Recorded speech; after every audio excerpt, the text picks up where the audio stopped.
Yeah, it does, doesn't it? Yeah, just we're all in different locations, so sometimes it takes me a second to realize if everybody's here. All right, so this is the time for the open forum.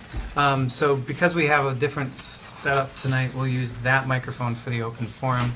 If anyone has anything that they'd like to say to the council, to address the council, now is the time to do it. So if anybody is here for that purpose, there's the microphone, jump on it. All right, seeing no activity, then I will assume that the open forum can be closed. Closing the open forum, moving on to the consent agenda. Consent agenda is populated with the typical 3 items: approval of the agenda, the previous meeting's minutes approval, and then the approval of the payment of bills as presented. So unless someone would like to pull something for discussion, I would entertain a motion to approve the consent agenda as presented. So Motion, is there a second? Motion and a second. Any further discussion? Hearing none, all in favor? Aye. Opposed? Carries. All right, so we've got a bunch of presentations on the docket today. The first one that we have is the energy plan, or the climate action plan report / update.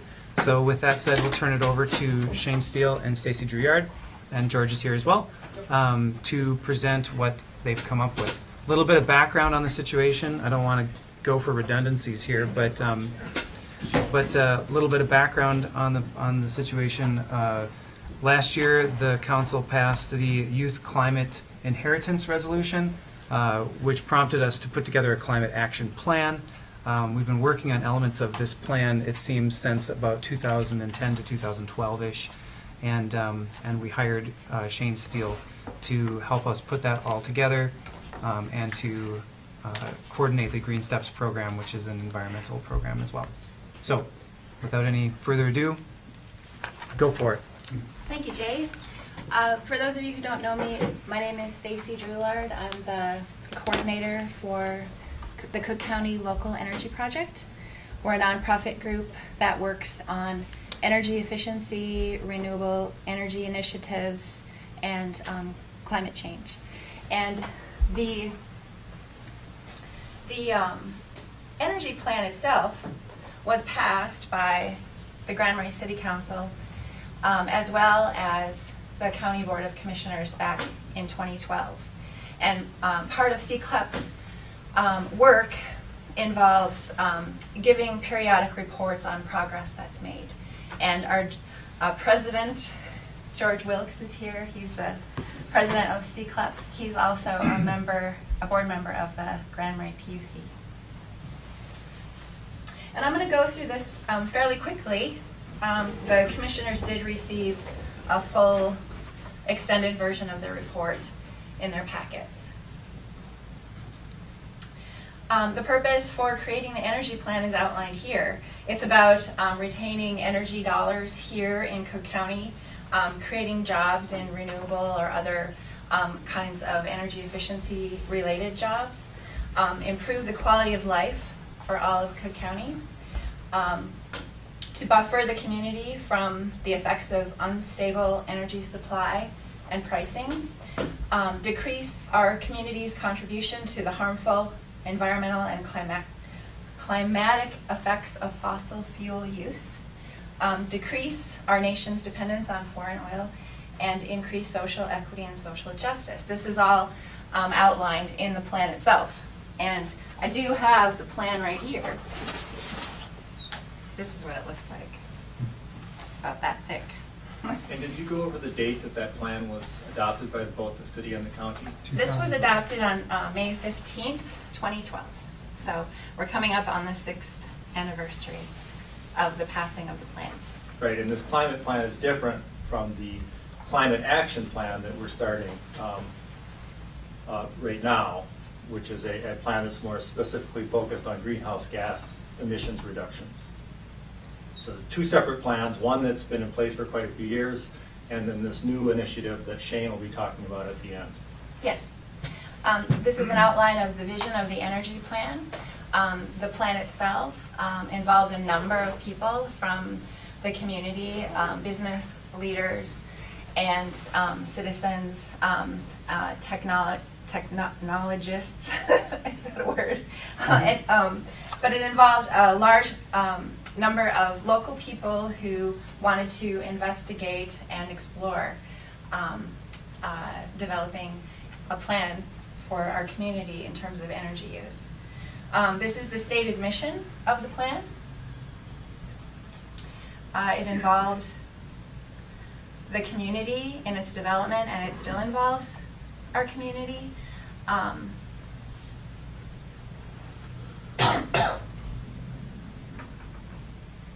There were a number of surveys that were submitted and questions that were answered from a number of participants.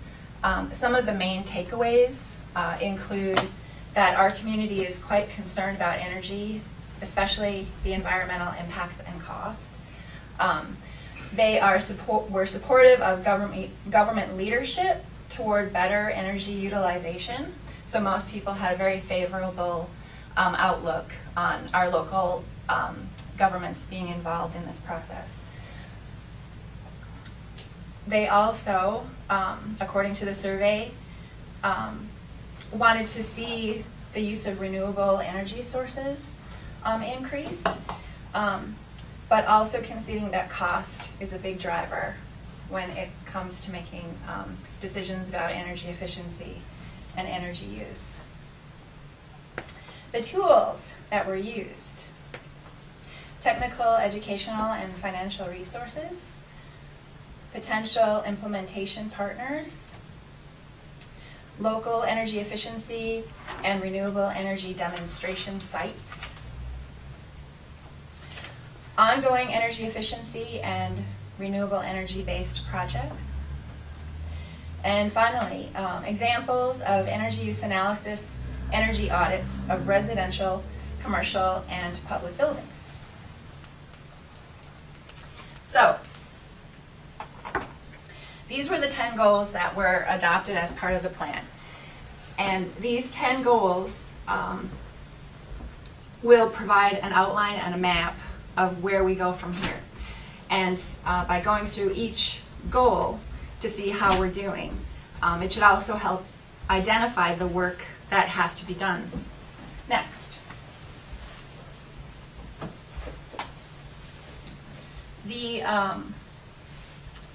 information in purple is an indication that progress has been made. So for the Goal 1 strategy of demonstrating leadership and commitment to energy planning and development, you can see the number of projects and initiatives that have been done since 2012.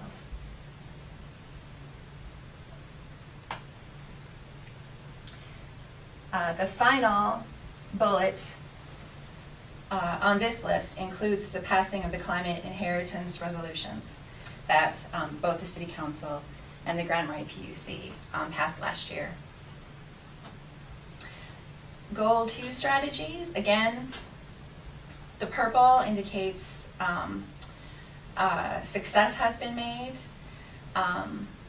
The things in blue give you some examples of the work that's been done, not just by CCLEP, but by other organizations here in Cook County that are working on energy-related activities and education and other initiatives.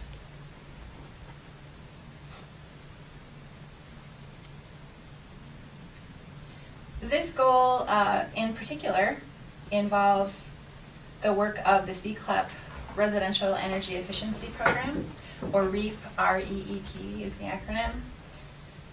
It is a private and sometimes publicly funded initiative that CCLEP oversees that involves doing energy audits in homes or businesses in Cook County. And it is a rebate program, so homes or businesses that sign up for an energy audit will receive a 75% rebate after the work's done. And CCLEP tracks this data. We work with each client to determine a number of outcomes. I might add to that that's partially funded through the city-county EDA. And it's kind of a neat program because it's cumulative. You make a house more efficient and the savings happen that year, but then they happen every year beyond that too. So over time, there's quite a bit of money saved and quite a bit of carbon emissions cut. Yes, and we do track that information. We'll be reporting those details at the EDA board meeting on April 9th, if anyone is interested in seeing those numbers. This goal involves energy efficiency in the public and institutional sectors. So going back even before 2012, work was being done on some of our public buildings. The DEEP workshops were a precursor to the REAP program. And some work has been done on the library expansion project, for example. Optimizing energy efficiency in the commercial sector. There's not a lot of purple or blue here, which means there's some work to be done to accomplish this goal. And this is really where we all come in. And it's also what Shane is going to be talking about in terms of how the climate action plan will reflect work that's already been done and work that is left to do.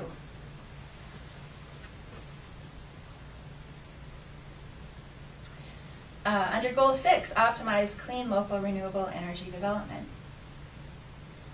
Again, a lot of purple, a lot of blue. Anything in green means that it's proposed, but construction on the project hasn't started or it's yet to be finalized. So there's a couple of key projects involving the city that we hope to turn blue soon. Promoting land use practices that optimize energy efficiency.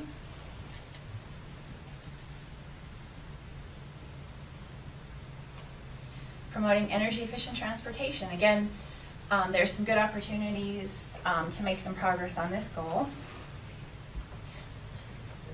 Including the Highway 61 redesign. Yes, which we'll be discussing soon. You could probably turn encourage the use of electric vehicles purple, because we're working with Arrowhead Electric to install a couple of charging stations for them. So something to add. Great. Well, that will be in Maybe next year's green. report. Maybe green. It could be Clever. turned to green very easily.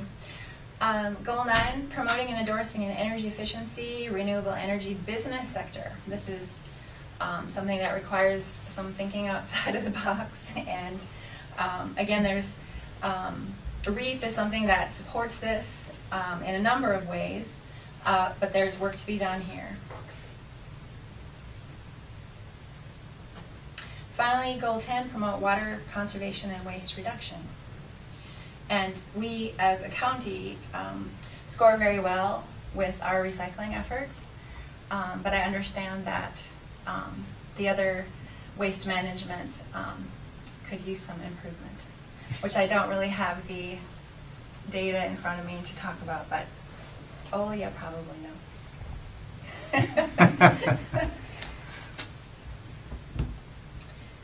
And based on the 2018 report, I've put together these possible next steps for everyone to consider.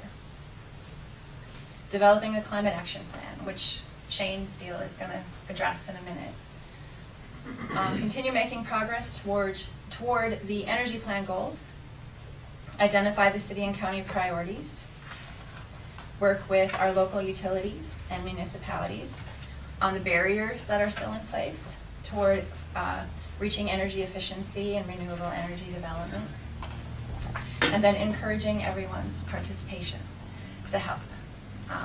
Because CCLEP can't really do it by ourselves, nor can the Nordic Nature Group or the Citizens Climate Lobby or the Soil and Water Conservation Department.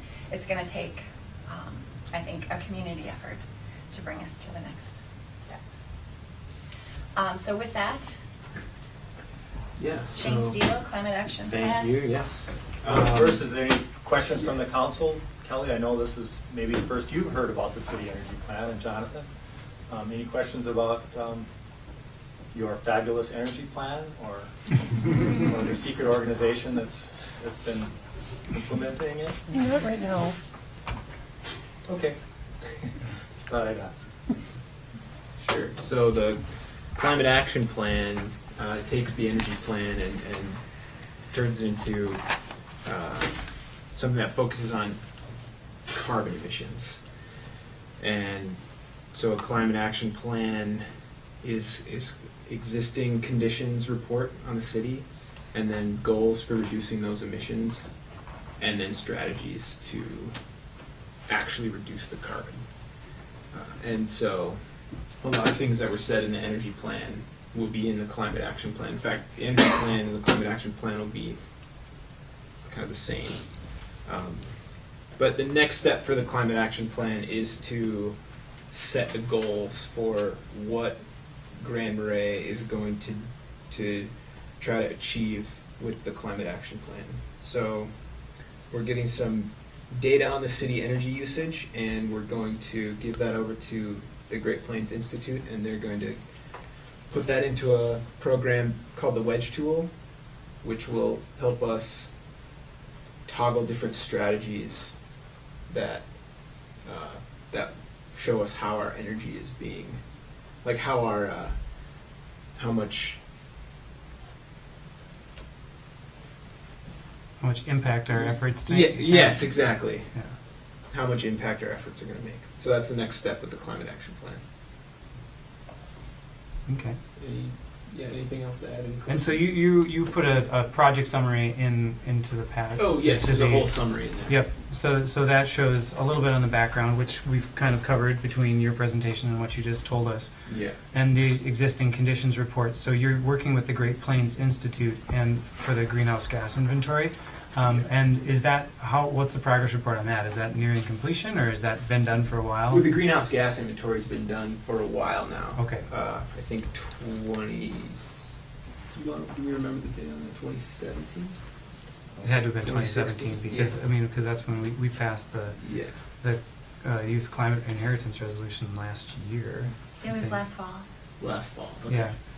Okay. So then you have that information. Yeah, to we have use. that information.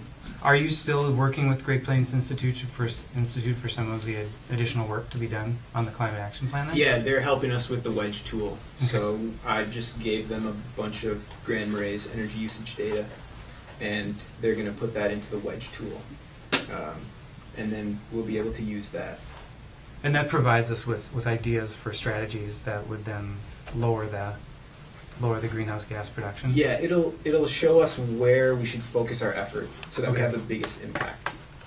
All right. And is that, the one question that I do have about the Wedge tool is that that just has like a bunch of standardized ideas for ways to decrease greenhouse gas, or? Yeah, they are standardized, but they're kind of the best practices out there. Okay. And so if we talk about green steps, and they have their 29 best practices for Mhm. cities to reduce carbon emissions, the Wedge tool uses some of those things. Cool.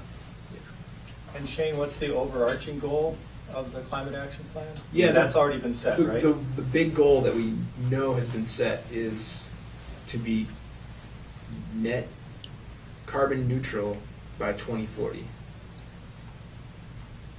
That's So a big that goal. That's a big goal. Yeah. That was what was in the climate inheritance resolution.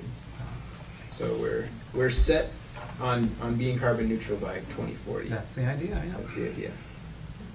So one other question that I have about the youth involvement part on this, it says that, outreach through the school and community organizations are being planned to find volunteers. So does that mean that you're working on implementation into some of the school programs, or what is, where are you at with that? Maybe that's a better question.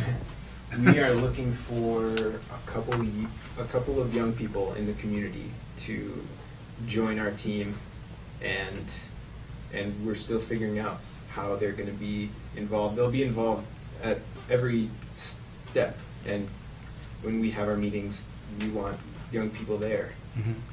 And so, yeah, we're still planning on how to get them involved. Okay. well, keep that in mind. And if anybody who watches the city council meeting knows of a young person who this is the kind of their thing, then you know who to talk to. Send them my way. It's free advertising. Cool. Does anybody else have any questions, or do you have anything else to add, any of y'all? Yep, so this is mainly just an update for us all, so there's really no action that's necessary for us at this point. We just wanted to make sure that everybody knew that we're making movements on this and compiling information, so that's where we're at. Oh, One more thing to add. You can read the entire energy plan from the C-Club website. That's cookcountylocalenergy.org, and there's a link to the whole plan that you can see. Isn't it on the city website as well? there's a link to it from the I think city we linked to website. your website, on our website. Thanks for hosting that. Yeah. Cool. Well, unless if you guys don't have anything else, then we'll move along. And if that's the last time we need the TV, so maybe Yeah, we can let's redistribute. reshuffle. So while we're moving stuff around, we're going to reshuffle. Thank you for coming and presenting that.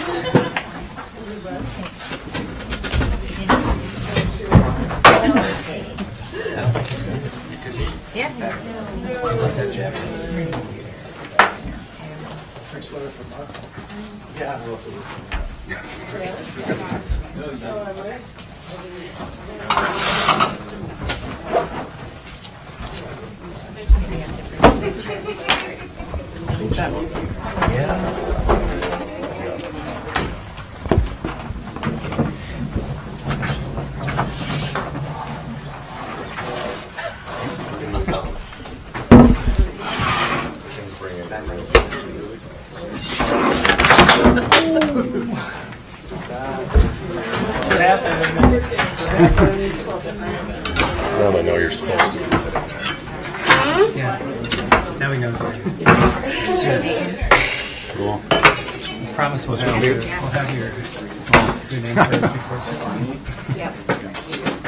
Not worried. All right, we're ready to move on. So that was good. Now we get a little bit of blood flowing. So the next thing on the agenda is the Mndot Highway 61 Municipal Consent Agreement. This is this is an agreement between the city and the Minnesota Department of Transportation that allows them to do all of three things that could potentially be necessary for the construction of the Highway 61 corridor as we've been planning it. One of those is to obtain, to purchase right-of-way. The other one is to change access to property. And the third one is to, remind me, decrease of traffic capacity. there, okay. Yeah, so those are the three things that we're talking about. We had a steering committee meeting this afternoon at 3:30 where we discussed the geometric layout as it was presented in the open house and some minor adjustments that were made to it following the open house and the input we received then. And so now what we're looking for is an approval to allow those, the Department of Transportation to pursue those items in conjunction with the meeting or with the project itself.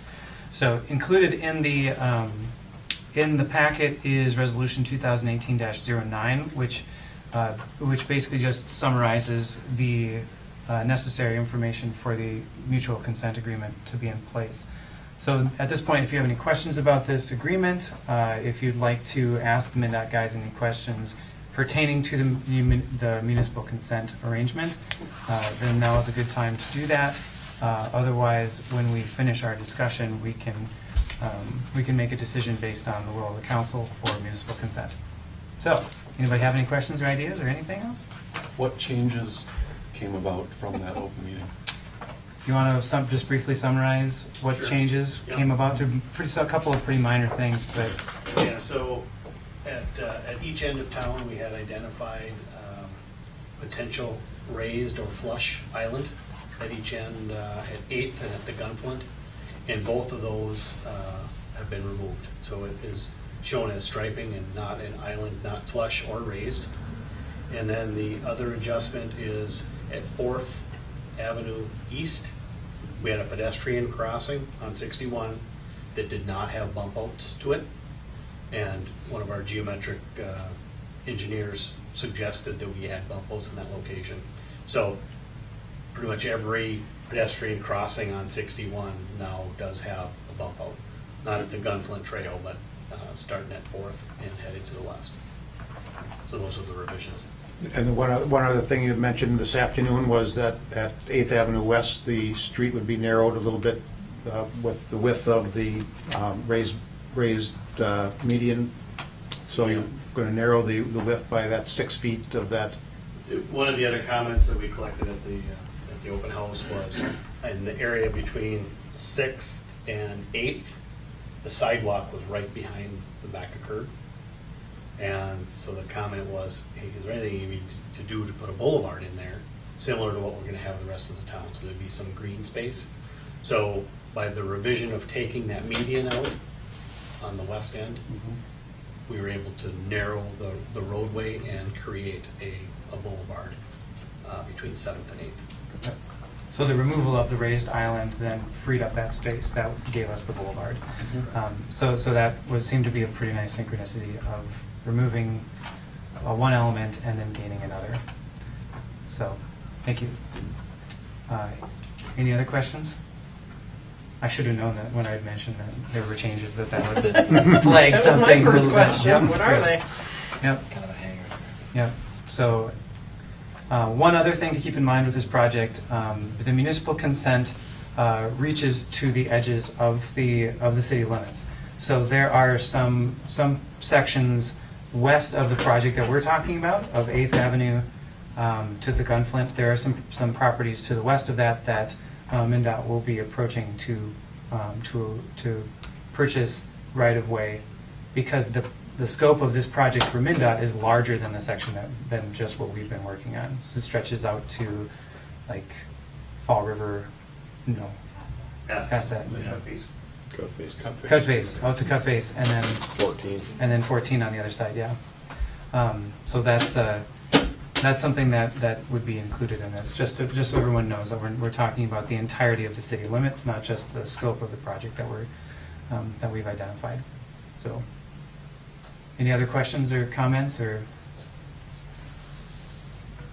No, if not, then I would entertain a motion to accept City Council Resolution 2018-09. Does anyone feel strongly about that? I would move that resolution. All right, so there's a motion. Is there a second? And second. Motion and a second. Any further discussion?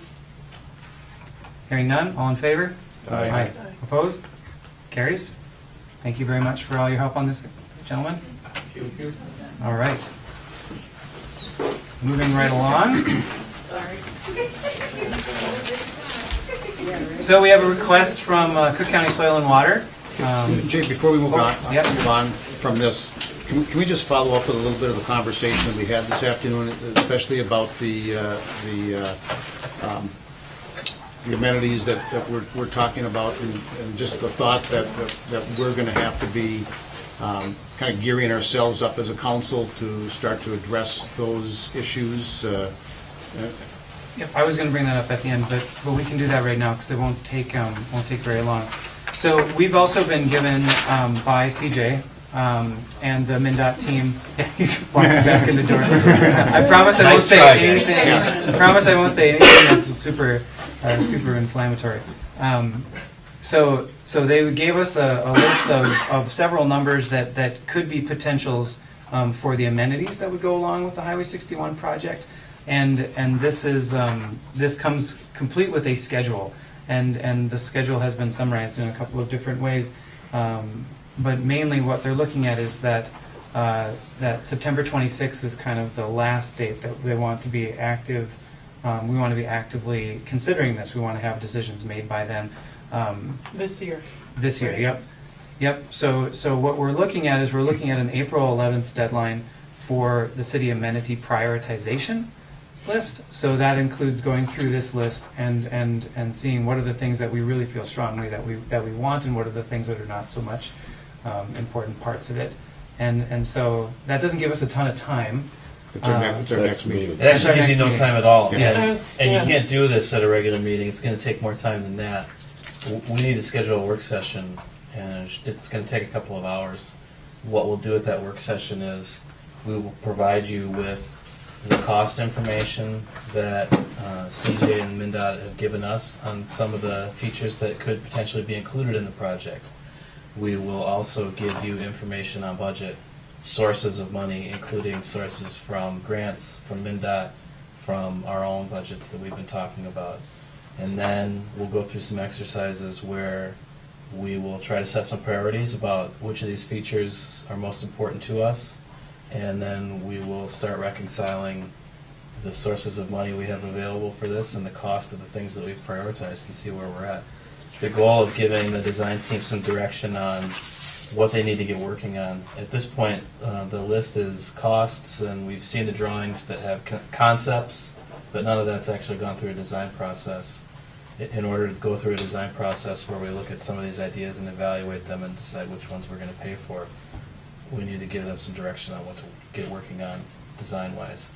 So I'm not actually going to be here next week, so actually now we have 2 days to get this work done. The 9th or the 10th, I believe, are our best choices.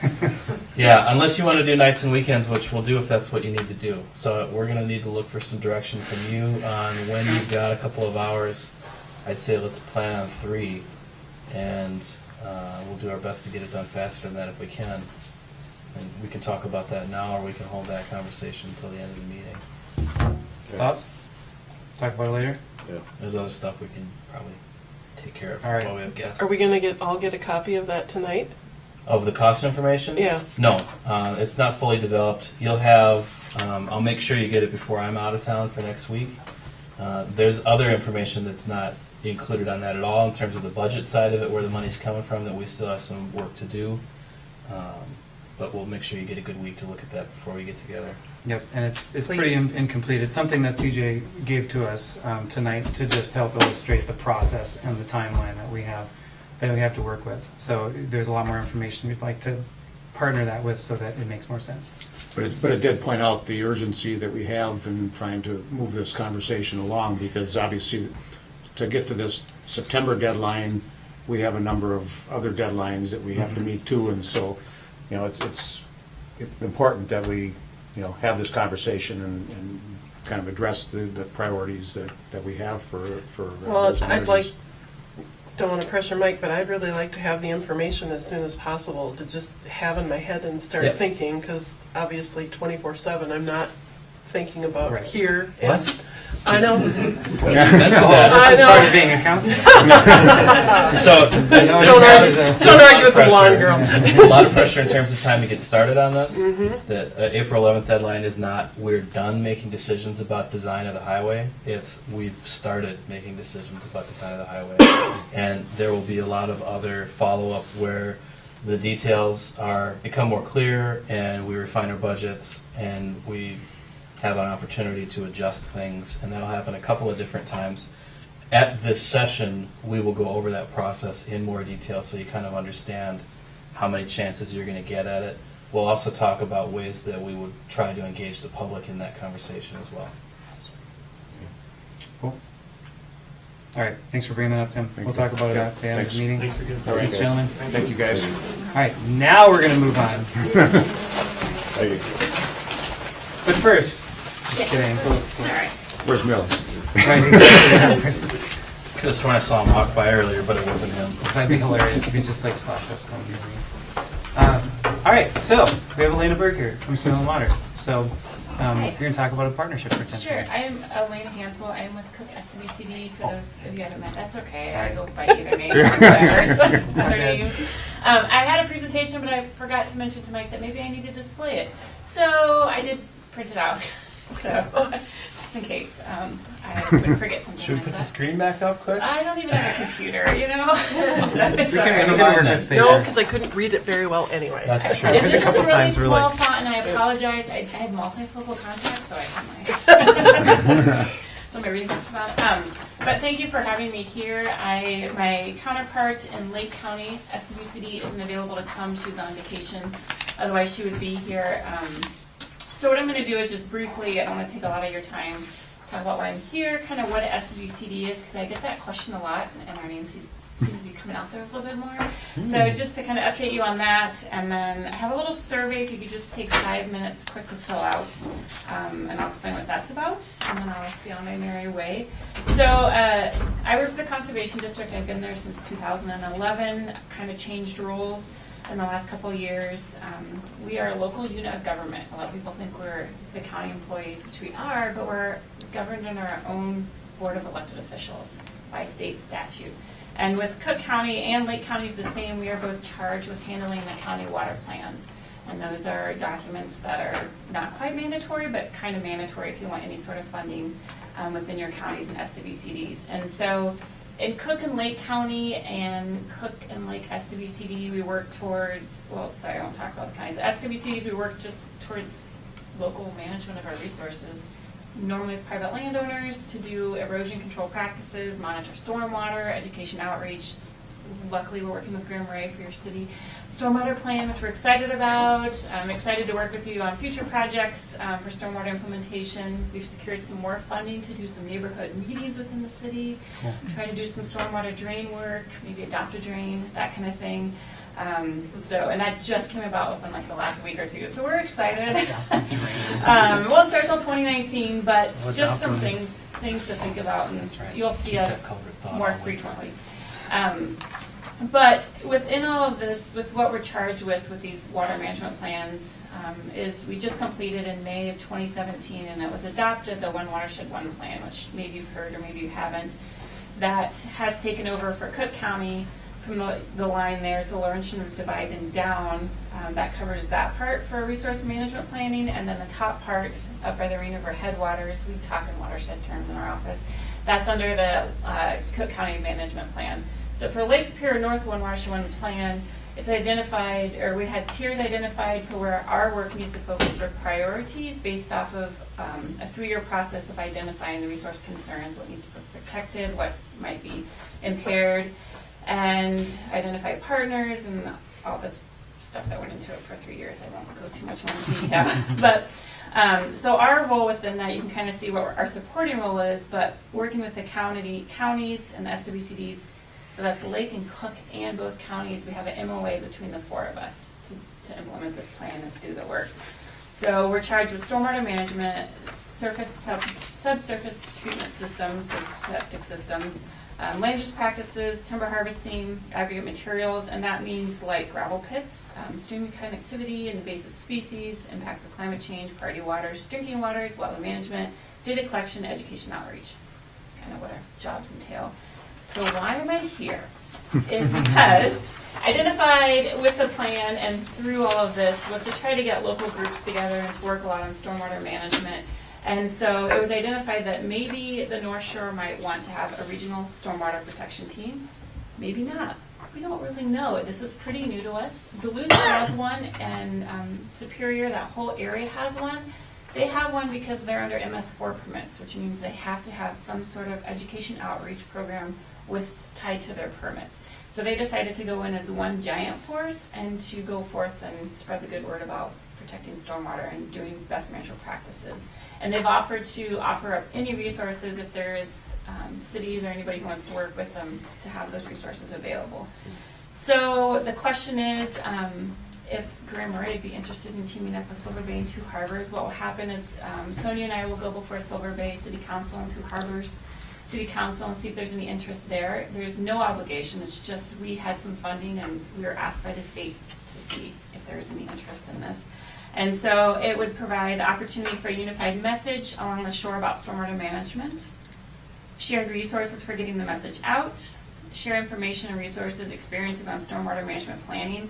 Just so you know, I know Mike has heard me probably, sorry, I say this 1,000 times, Marais leading the charge right now for the North Shore for getting the stormwater management plan done, which is pretty exciting. It means I have to go to the state a lot more in the next couple of years and say, look what Marais did, and maybe ask Mike for, what do you want me to tell them? But it's pretty exciting news, and it's pretty exciting for Marais to be recognized for that. So you probably won't hear much about it. We hear about it more in our world, but I'll try to keep passing that word along. So. And then coordination of shared services. So team, could lead specialized staffing. I don't know. We're just throwing things out that this could lead to because we have no idea. It's just kind of new. And then a collaboration with the other LGUs. So, what I have with you here, the next step is we're gonna go meet with them. Everybody's gonna have the same survey. You don't have to read the top part. That's what it was in the letter that was in your packet to save you time.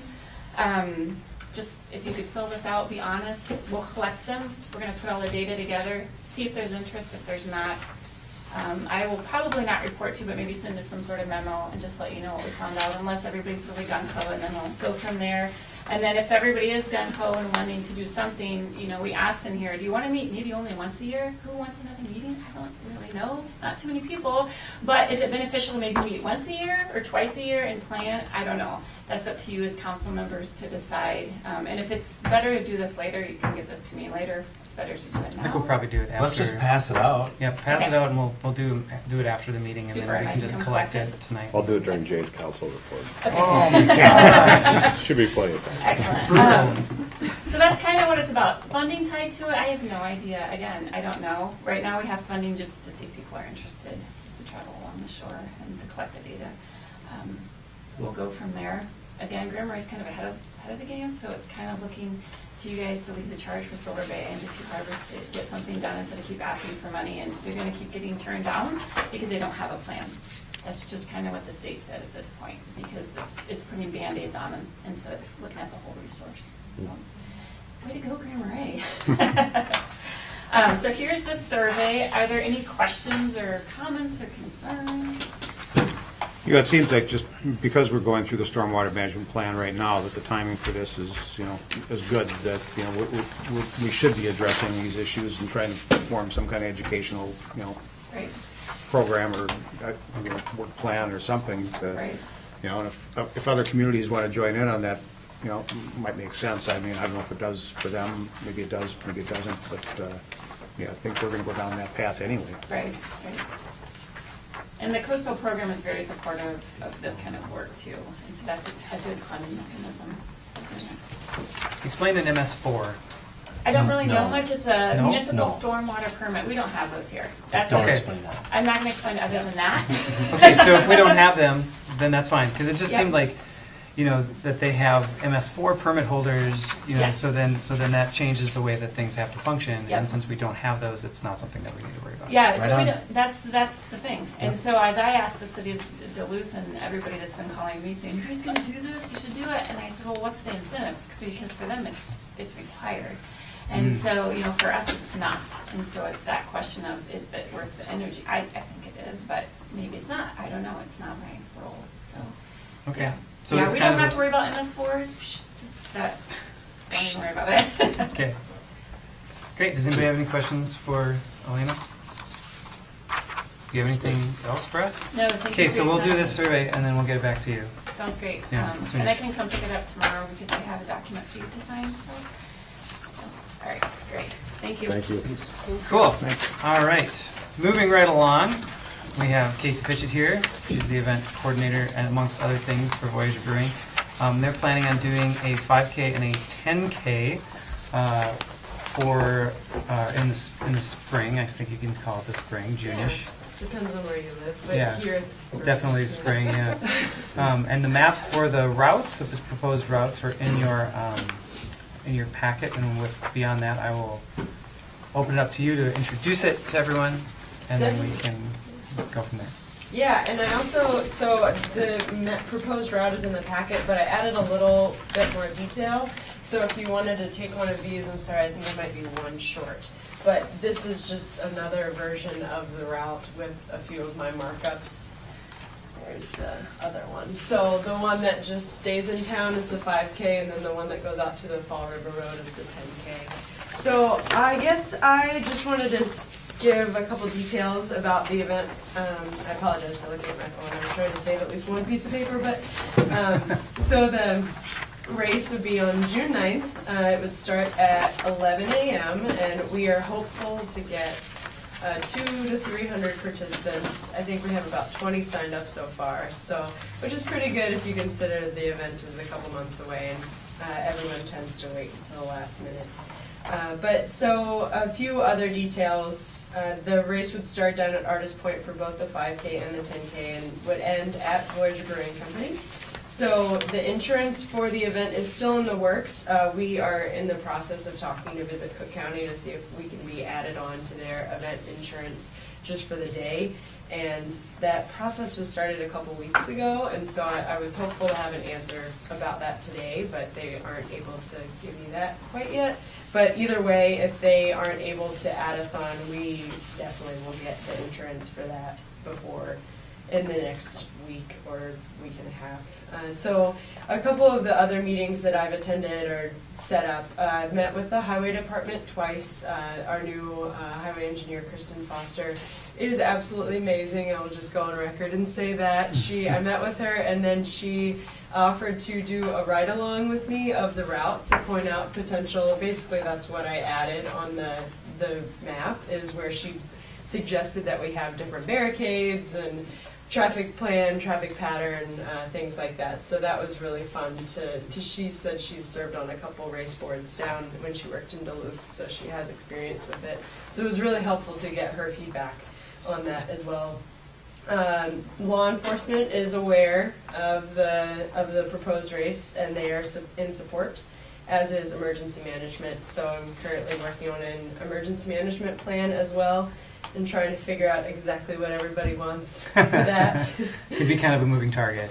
Yeah, So, but- I might take a few drafts, and I am happy to come back and present again once those documents are finished as well. This was kind of just an update about what I was considering. Mndot has also been notified, and of it because there are 2 different 61 crossings proposed as part of the route, and I worked and reworked and did everything I could to try to make that one crossing close to the beginning of the race, which is what I'm sure they would prefer, but it just didn't work out as I would have hoped. So I am hopeful that they will be in support of that. I did tell them that law enforcement is aware and is prepared to be stationed at each of those crossings. So hopefully that helps their decision.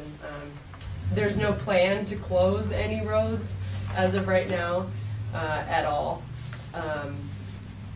The only thing is that Kristen Foster did suggest that if there are, upwards of 150, 200 participants, that we might consider closing Wisconsin Street, or at least closing the parking on Wisconsin Street for a bit. But she said that was just a suggestion based on other things she's done, so that didn't have to go through. But that was just an idea by her, I think. That was kind of it. I do have plans to go to the Board of Commissioners as well, the Cook County Board of Commissioners, to get approval as well, and whomever else needs to be aware. I feel like I learn every day who else needs to be notified, which is great. I love telling people about it and talking about it. It's something I'm really passionate about and I'm excited for. So I hope to be able to answer all your questions, or at least give an update as to when I will know the answer. There you go. So, is there have you actually filled out a permit for, or is there any permit that we need for a race to happen inside the city limits? You don't necessarily. Like, if they're going to be using the sidewalk, they're certainly welcome to use the sidewalk. We don't have sort of guidelines that say this is when an organized use of the sidewalk turns into an event that needs a permit from us. We also don't have any guidelines that say in order to get a permit you need to do these things. Thankfully, of course, there are other jurisdictions involved that have much more stringent requirements than us. And for instance, having Kristen involved is awesome. She's going to make sure that any details that we would have cared about, she's an expert in and would have already brought up. But in terms of doing a special event, we don't use a form anymore for that. We do require somebody to just provide us with the information, details about their event, maps that would identify the locations that they intend to use, and then just have a conversation about what's going on. In the rec park, they have a slightly more organized event permit process, so we've already been talking to Dave about that. It should be pretty easy. But I have a question. Who's in? No. I have to figure out if I'm running a 5K or a 10K. Why is that a decision? Because the 5K is closer to the beer. But you can earn an extra one with the 10. Are you serious? No, I mean. Oh, okay. I was just like, if I get 2 free beers No. with the 10K, I'm up. He'll be running, he'll run 20 then. Keep on going. Can you tell me a little bit about how or why this route was chosen, why you're choosing to keep it in town and not move it further away from high traffic areas? Definitely. I think the benefit is being in town for people. So this was kind of a brainchild of the fact that the Ham Run isn't happening this year, so we still wanted to have some kind of a springtime race. And I think one of the Ham Run's biggest challenges was that it was out of town. And it was a unique race for that reason, and people here loved it, but adding on that additional time to get out of town was kind of prohibitive for a lot of people. So keeping it in town, I think people just have so many associations and so many memories when they come here, and I haven't heard of any other race that has happened around Grand Marais. Correct me if I'm wrong, I don't know if this has been done before. Not in the city. Like there's Okay. been the race up at Pincushion for Yeah. Fisherman's Picnic, and then Stopney Track and stuff like that. But So I think the uniqueness aspect was one of the reasons that I wanted to pursue something like this. And selfishly, these are the routes that I run, and I know how much I enjoy them. No, not as a training purpose.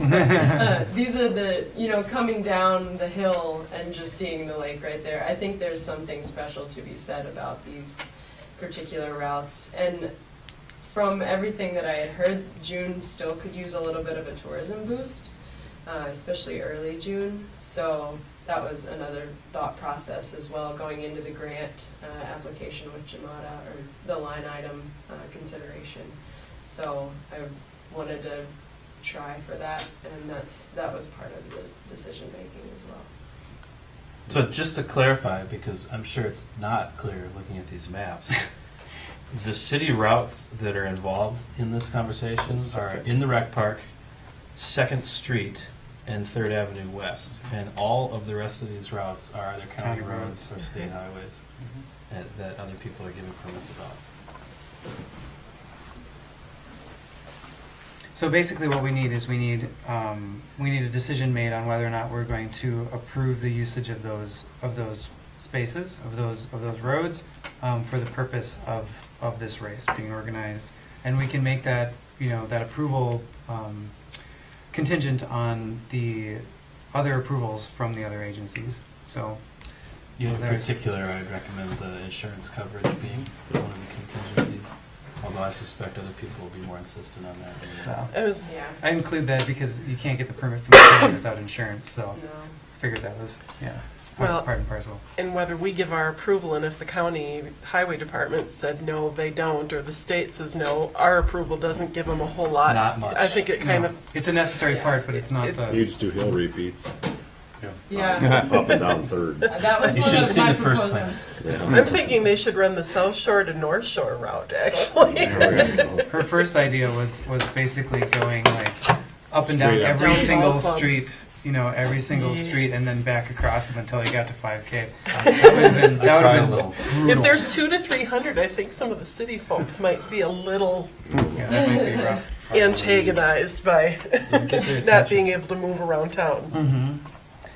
So any thoughts? Well, I like it. Yeah, I mean, historically, these kind of events have been held for years. Whether they've been bike races or running races, and they've been run down Wisconsin Street, and they've been up down Broadway, and use County Road 7. So I mean, it's not unusual that somebody would come forward and ask for a route within the city and using, starting and finishing. And the things that I get concerned about is that, okay, if you do get a crowd of 150 or 200 runners, that you have adequate bathrooms at the beginning, and the couple satellite toilets out there in Boulder Park might not be sufficient. So keep that in mind. You might need to bring in a couple extra ones for the event, and any trash too that you should be aware of that is generated by the event should be managed by the event. And we've done that with Fisherman's Picnic. We required the Lions to come in and make sure they provide trash disposal for the vendors and for the things that are going on. The city shouldn't have to pick up the costs of that. But otherwise, no, I think it's a great idea. It draws a lot of people to the downtown area, and well, at least we hope it will draw Yeah. people to the downtown area, and I think it's great. Mhm. Yeah, we hope the businesses downtown will get involved too and just be outside, whether they're cheering or just having signs for the runners, something funny outside of Beth's Fudge or, other things. Like, You we have did- your post-race fudge. You didn't run them through the block party. I don't know how you missed Yeah. that. Well, that's what we're hoping the block party will be involved too, and that there might be music at the same time as the runners, and it'll just be a big community party. All right, so does anybody feel strongly about moving to approve this, or the use of the city streets for that? I'd make a motion in support of the Voyager North 5K and 10K. There we go. I'll second that. Motion and a second. Any further discussion? I'm excited Was to there that participate. contingency included in that? With the Contingency. contingent on approvals by other agencies and insurance. And board How about documents. adequate bathrooms? You can make another motion, Tim, if you want to. Okay, so we've got a Second. motion and a Sorry. second. We got a motion and a second. Any further discussion? Anything else we want to add on to this thing? Okay, good. All in favor? Aye. Aye. Opposed? Carries. Great. Great. Thanks. Thank you. Should have Thank you. added, I don't run, so if you want to run it twice on my behalf, You get 2 beers? you can have my beer. Give her the beer. Nah, I don't care I about see what's going that. on here. I bet you volunteers get a beer. Now you're talking. I bet you volunteers Yeah, get. see? They might get 2 beers. She's recruiting right now. Might get 2 beers. We have to advertise it as a public Yeah, meeting. see? Yeah. All of us are going to be there. Okay, so we got one more thing that we're adding to the agenda right now. You got in your packets this. This is a quote. It's called the We got one Armor. more thing before that. What? You serious? I'm so serious. Yeah. Okay, Yeah, sounds good. It's not in our aren't you packet. looking at your agenda? Well, yeah, I am looking at my agenda, but it doesn't have any. That's the old one. Oh, Jay. Oh my gosh. Okay. I Right. asked if people wanted. I had the email Am about I going to that. have to sit by you every time? I had the email. Yes. I just did them in the opposite orders. Okay. Anyway, so the art colony wants to close down the block in front of the art colony so that they can do a spring block party, which is sounds like kind of a fun deal. So they're looking 9 a.m. to 4 p.m. on May 26th. So Memorial Weekend, right? is that what that is? Mm-hmm. Okay.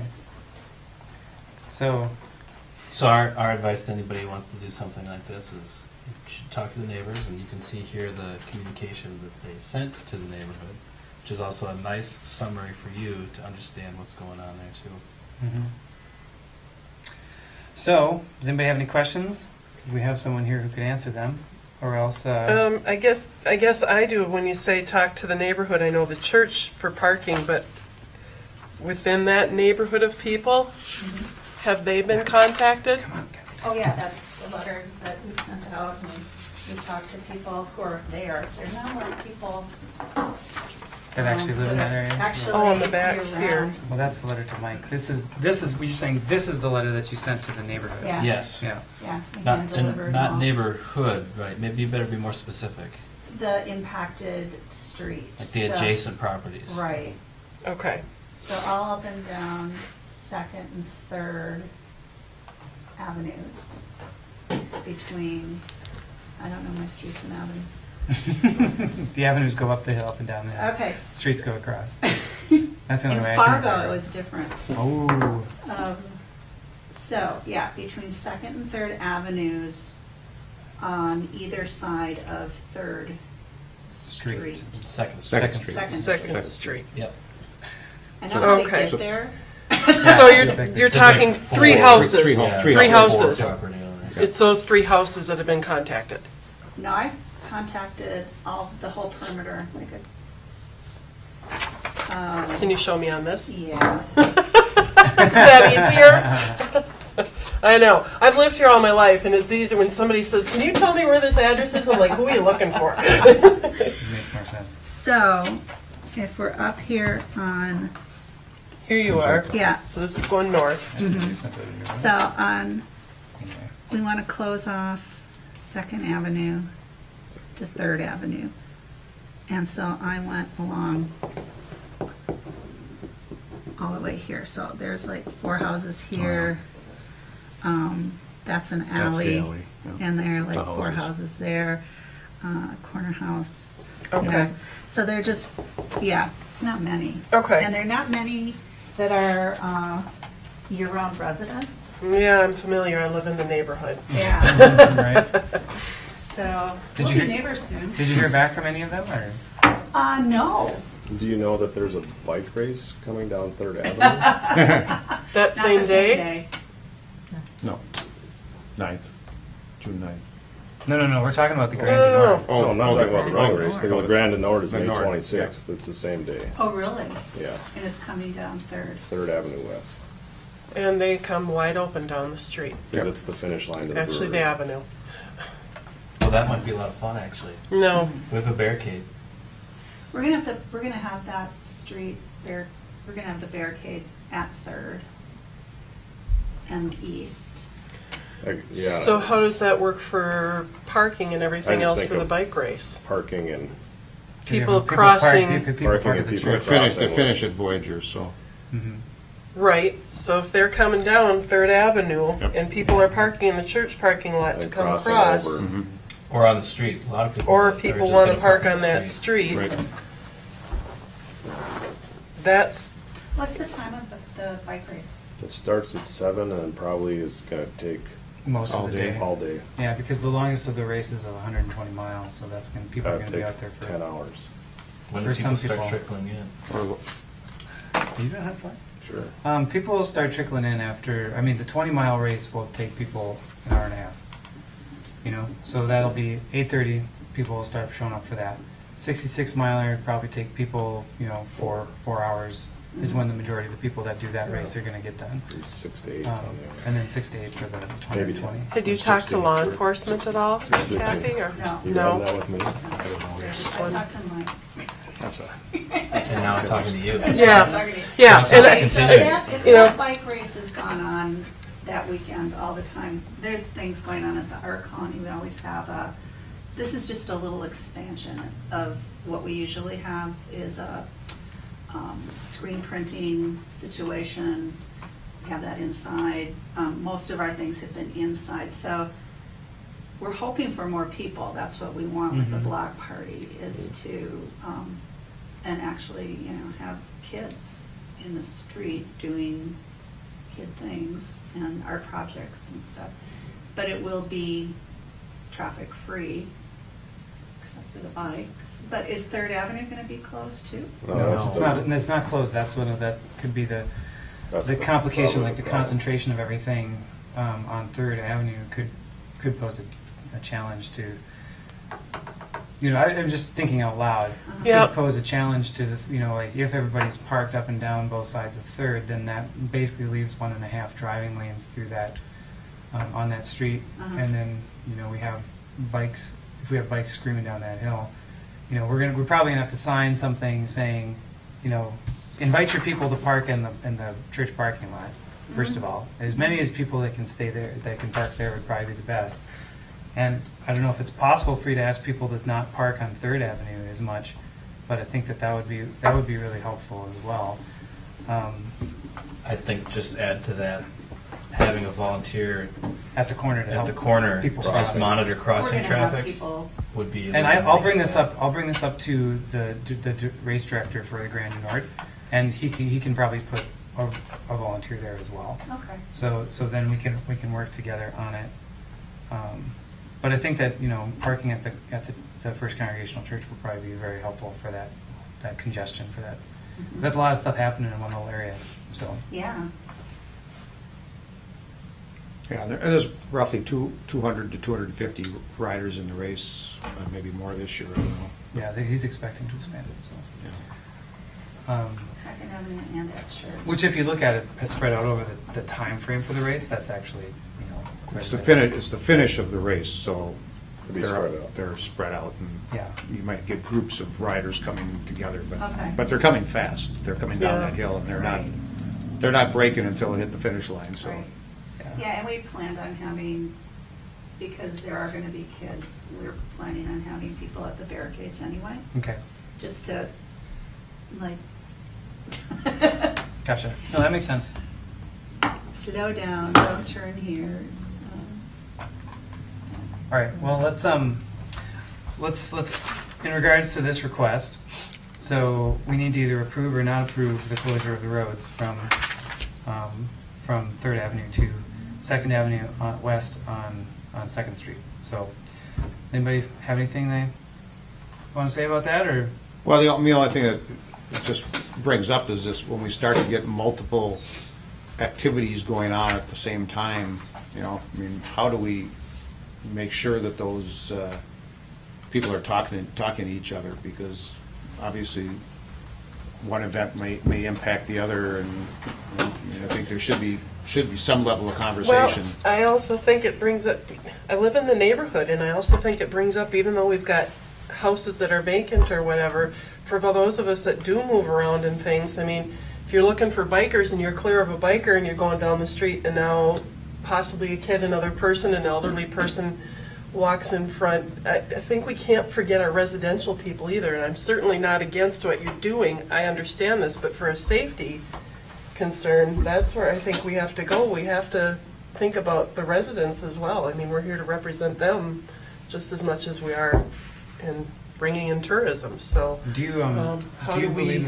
that like if we required that there would be monitors at at both of the barricades, that would that suffice for the level of oversight and safety that you're thinking of, or Well, what are the things I guess what are the things we need? Yeah, I guess it could be. You always hate to think about the bad what ifs, and then who's responsible in a situation where something goes wrong. I guess that's where my concern comes from. Whether it's covering for the city, covering for the art colony, covering for this race, is emergency management part of what's happening that day? I mean, is law enforcement aware? I was not here last year when this happened, so I didn't see.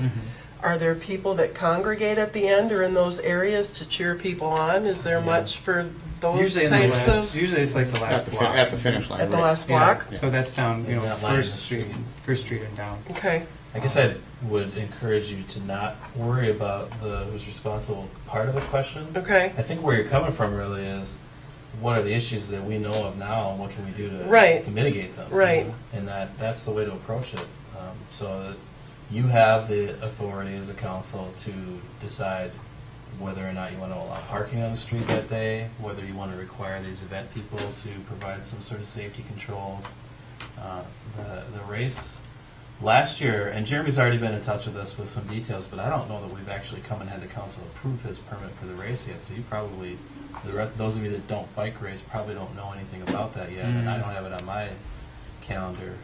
But last year, we asked him to also contact all the folks on Third Avenue and just let them know that this is the route and that you should expect, just know that it's going to happen. So at least people give people a heads up, so it's Yeah. not a totally unexpected I'm wondering thing. if maybe we need to say that we don't want any parking on Third Avenue.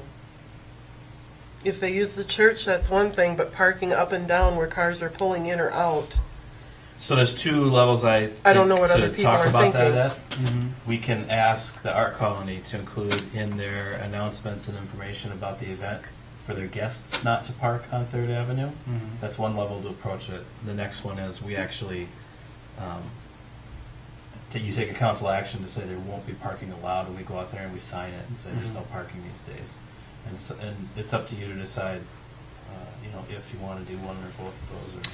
And I think that looking at those as the options, and also taking into merit what you brought up about, hey, what about the people who actually live there?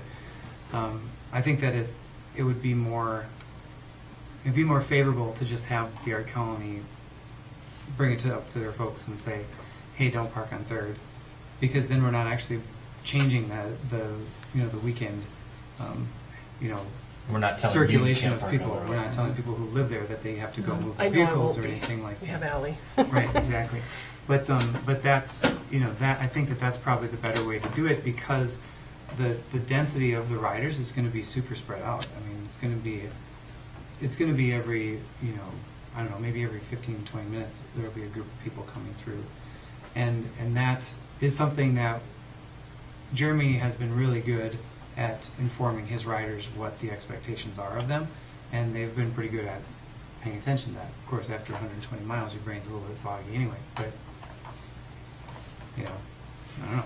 And I would just bring up, are you gonna ask the bike race to, towards the end of their race, to not have parking on Third Avenue as well?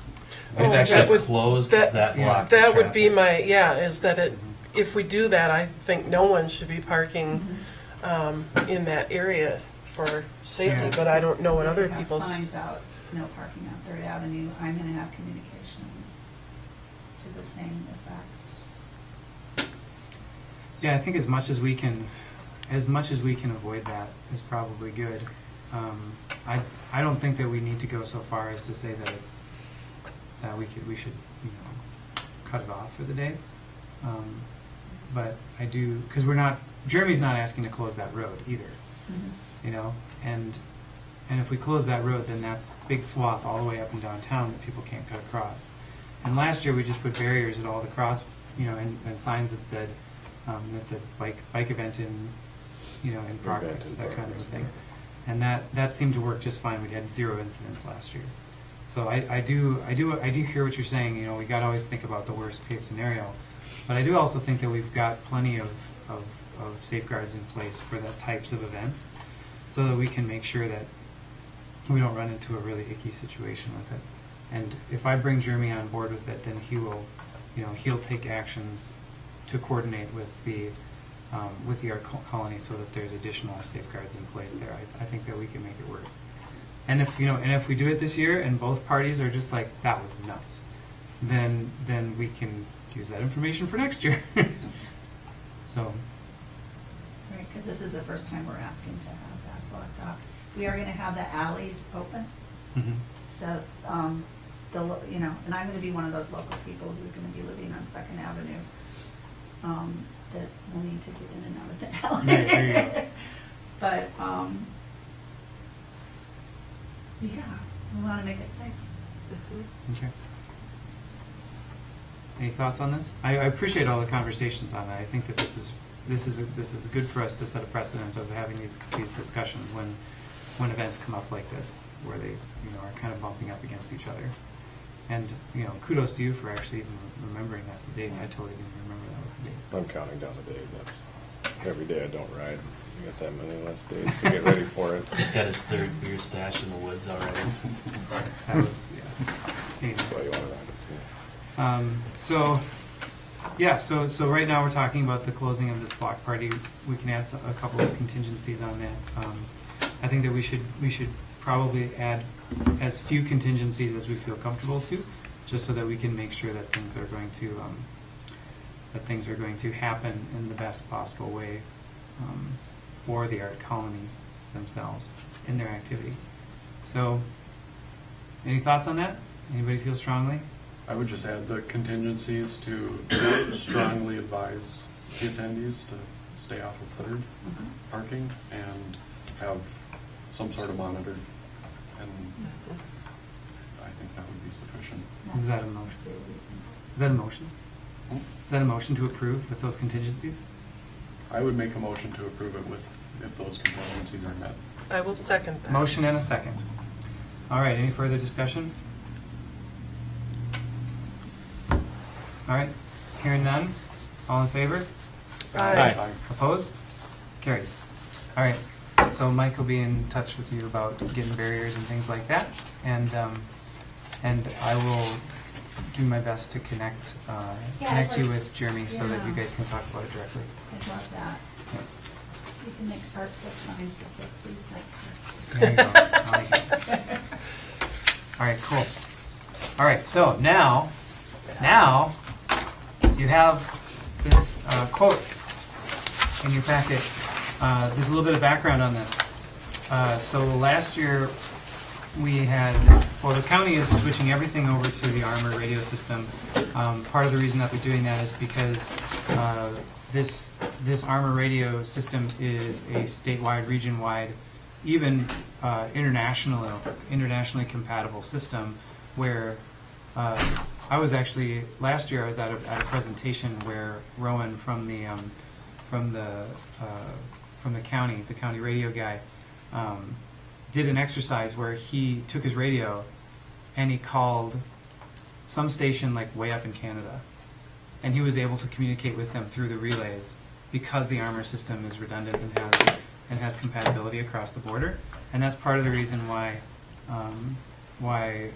the city is interested in taking all of our trucks and our employees and having them have handhelds, because then we can communicate on the same wavelengths as public safety and Arrowhead, and have that be all compatible. So we made a motion to do this last year, I believe. I don't think we've done a motion to do this. So a few You just years ago, suggested when the radio frequencies we were using were no longer available to us Maybe to that's it. use, it was at that point we were looking at this option, either just switch to Armor right away or just go to our narrow banding on the radios we had, because there was still some unknown about who was going to end up on Armor and how well it was going to work. And because, you know, our radios reach everything we need to reach here, that we went with the cheaper option just to buy ourselves some time and narrow band the radios we had. And now that option is no longer the best one. We want to be able to talk to all these different agencies on the same frequency. We use the county to do our dispatching, and they don't have our old radios up at the dispatch center anymore. This is just what we need to do if we want to be a part of the same system that everybody else is, and we do. And to remind everyone about the power outage this past winter, the communication for that was hindered a little bit because, yeah, right. I'm just not thinking about it. The communication for that was hindered because we were working on our frequencies and Arrowhead was working on a different frequency, because they've already made all of their trucks compatible with the Armor radios. So the price for this we're looking at is a quote of $24,589.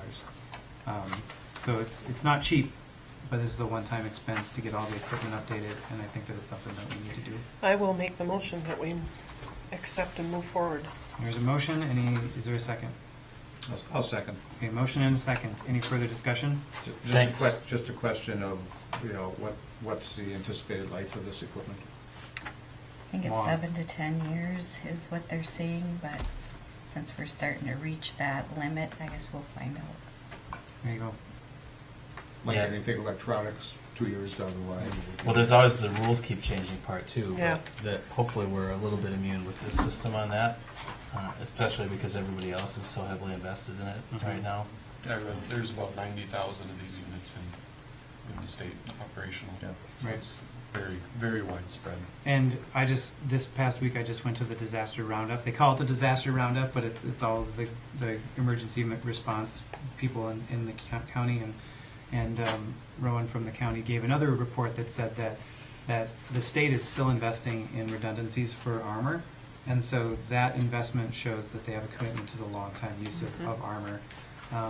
And I think that it's not unusual for us, or it wouldn't be unusual for this to last for, much longer than the 7 to 10 year lifespan of these units. So, We'll see. Yep. So we'll see. And as Mike mentioned, our last fix was a Band-Aid fix. It absolutely It was. wasn't going to last very long, Yeah. And it served its purpose. Mhm. Yep. It got us there. So we have a motion and a second. Any further discussion? All in favor? Aye. Opposed? Carries. All right. So we got through that. The last thing on the agenda is the council updates. So as you two have been getting more plugged in, hopefully you have some announcements for us or some updates Or not. for us, or not. That's totally fine too. So we'll start with you, Jonathan, and then we'll go from there. I don't have any updates. You had one last time. That was Yep. good. Anton? I don't have anything either. Do I? Nope. Well, you need more time to write? I can. Yeah, I just have one update. The County Parks and Trails Commission met this week and held a public meeting on the Sawtooth Bluffs. We had, I think there was over 50 people attended, broke into 3 groups, and they each had an opportunity to kind of interject their, questions, concerns, thoughts on what was being proposed up to this point. A lot of good comments, a lot of interest in what's being proposed up there. The public, there's a public comment period open right now, and if you go to the ARDC website and you have interest in submitting a public comment, you can still do that, I think, through the end of this week. Through the 30th, I think it's posted. Yeah, something like that. And the steering committee is going to continue to work with the comments that are received and work to refine the plan and keep it moving along. Put in a sliding hill? Possibly. I heard the That's one of the interviews things on I was suggesting, yeah. WTIP. Somebody remembered that there was a sliding hill up there. Well, there you go. Sliding. That's a Daredevil sliding hill. Yeah, you're really up in the ante on that one. I thought our existing sledding hill is pretty serious. Yeah. I've seen kids get some serious air off of those jumps.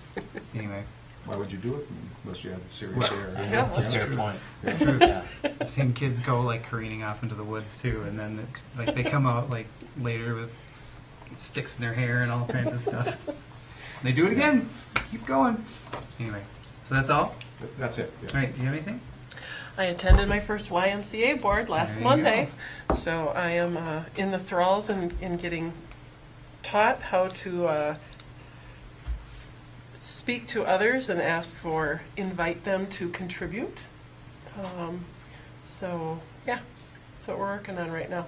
And they've got a couple of big things coming up because they sponsor the International Volleyball Tournament. They're sponsoring the dance recitals that are coming up. So they got some big things. The Healthy Kids Day is not September, wow, April 21st, up there from 1 to 4. So they're asking vendors to come in, and so they got a lot of things going on. Oh, cool. And then got to tour the daycare. Oh, So cool. They don't do that for me. yeah, I probably just have to go ask. you probably can go sit down and play with them if you want. Wow. Nothing would make me happier. I know, it's great. So that's where I'm at. Cool, thank you. I have a few. See, the reason why my update sees so long is because you guys don't sing enough. Anyway, I don't think that's true. probably not true. I did get an email from Julie with One Roof, which said that that they're, as soon as they get the road restrictions off and things like that, that those 4 houses are going to be rolling our direction, which is really great. And they're anticipating a very heavy year for construction on the Nordic Star neighborhood area this summer. So that was really good to hear from her and to know that they're still on track for that, and that everything has been going well with the financing and the funding for that. Like I mentioned before, we had a brief meeting with Mndot before the meeting tonight, where we discussed the upcoming processes that we need to go through and the timelines that we need to pay attention to. That was very helpful. We'll continue working with them. Their partnership has been turning out very good. Also, as I mentioned before, yesterday I went to the disaster roundup, which was all the emergency management people in one place. I updated them on some of the things that the city has been thinking about. I went and talked to Ben, our Fire Chief Ben Silence, before that. He mentioned that we should probably, they might need the city to step in to help them organize a controlled burn at the Tom Debota motel site. So that's something that, keep that on your radar. And then we mentioned that WTIP was in the room, and they were like, hey, you should talk to us about that too, since it's right behind our building. A controlled burn. Yeah, so I'm going to work on sitting down with Deb from WTIP and Ben, so that we can talk that through and make sure we can make an arrangement that works for everybody. What exactly are they burning up there? Just the old motel. The one wing that's yeah. left there? Yep. Oh, yes. Yes, and I think that's going to be great, because that's actually, for the fire department, that's one of the last pieces for some of our volunteer firefighters that they need to be fully certified in structure fire. is to actually have a live fire demonstration or a live fire participation in an event. So that's going to kill several birds for us because we want that motel to go away. Yes. And we also want our firefighters to have the proper training and certification. I actually wanted the motel to stay, to be redone, and then the in-ground swimming pool that used to be there put back in. It's still there. It's still there, just dig it Is out. it really? Yeah. It's still, the concrete's still there. And now you own it. Congratulations. Well, guess what I want done then, Mike? Get a shovel. Let's go. The other thing that Ben suggested was he was wondering if it would be, or he'd like at least to start the conversation or to plant the seed of potentially having the council make some kind of an ordinance or some kind of a ruling or some kind of a suggestion for people within the city limits so that they have proper housing numbers on their houses, because he's saying that with new people coming on the fire department, it's not the same folks that were on the fire department before who knew who everybody was and where everybody lived. It's And not the so- same people living in the same and not the houses people either. living in the same Everything's houses, so changed. everything's changing. But thankfully, you already have an ordinance, so you don't need to do anything. Oh, we do? Yeah. Oh, I didn't think And we if did. they don't follow it, what happens? Nothing. Well, we can, Then they get a nasty letter from Ben, Mm. is what happens. we Okay. can, we can. That's what we did last time anyway. Okay. Well, I'll talk to Ben about that. We can figure that out. Talk to me about it too. Or talk to you about it, and you can send it on Ben's regard. Library board had a meeting Monday night, and that meeting, we discussed some of the financial stuff going forward. We also took a look at some of the strategic planning items, such as outreach to the other parts of the county, and started looking at some options for how we can do outreach like that. There's just been a ton of stuff going on at the library, tons of activities, lots and lots of usage. I mean, it's been a hopping place, so it's pretty exciting. Steve, the director there, is also going to be looking at getting some bids for some potential crack fixing and concrete work for the exterior of the building, because the old part of the building that's 30 years old is showing some cracks from moving around a little bit, just like every single building that's built on Beach Rock does. So he's going to be looking at getting some bids for that. That can all be taken care of out of the library's budget and reserves, I believe. So, but just so everybody knows what the library's up to. Also on Monday, we had a series of interviews for the communications position, and then when I finish my report, we'll be seeking the council's permission to hire said communications person. So I'm going to leave you hanging there for a sec. Downtown Businesses had a meeting as well, discussed summer plans, and there's going to be another block party on First Avenue. Is it First? First Avenue West. First Avenue West. First Avenue West is the best. That's what they say.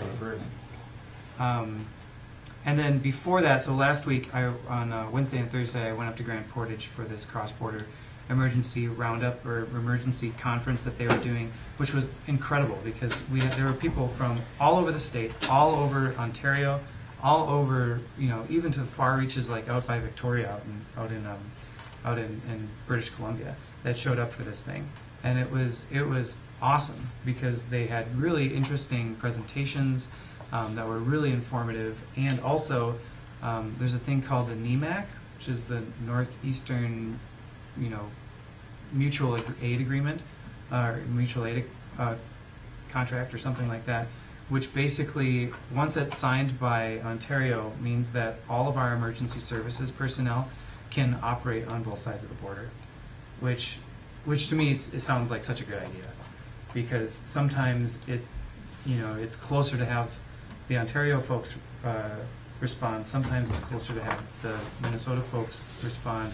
Sometimes we have resources they don't have. Sometimes vice versa.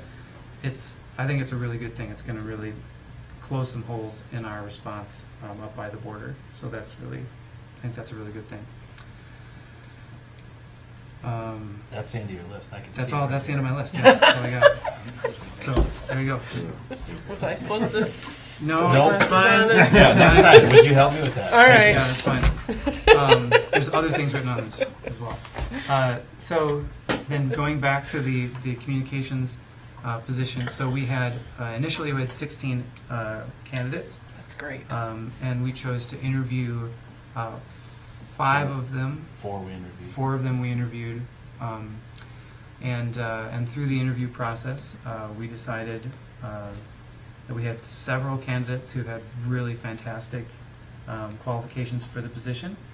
But in the end, the committee that interviewed, and which included myself and Mike and Kim and Tom Nelson from the Public Utilities, we decided that the best candidate for the job would be Patrick Knight.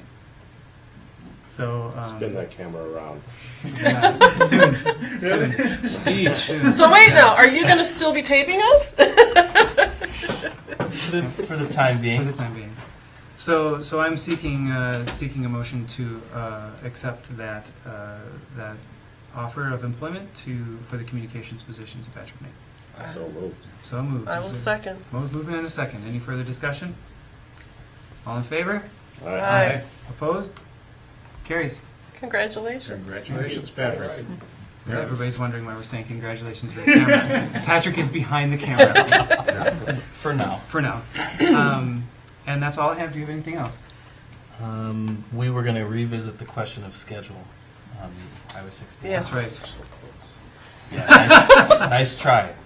April 9 or 10. So just a quick reminder, the steering committee's been working on this, and the steering committee has included both Jay and Tim, but at this time, it's much more important for the entire council to be involved in this conversation.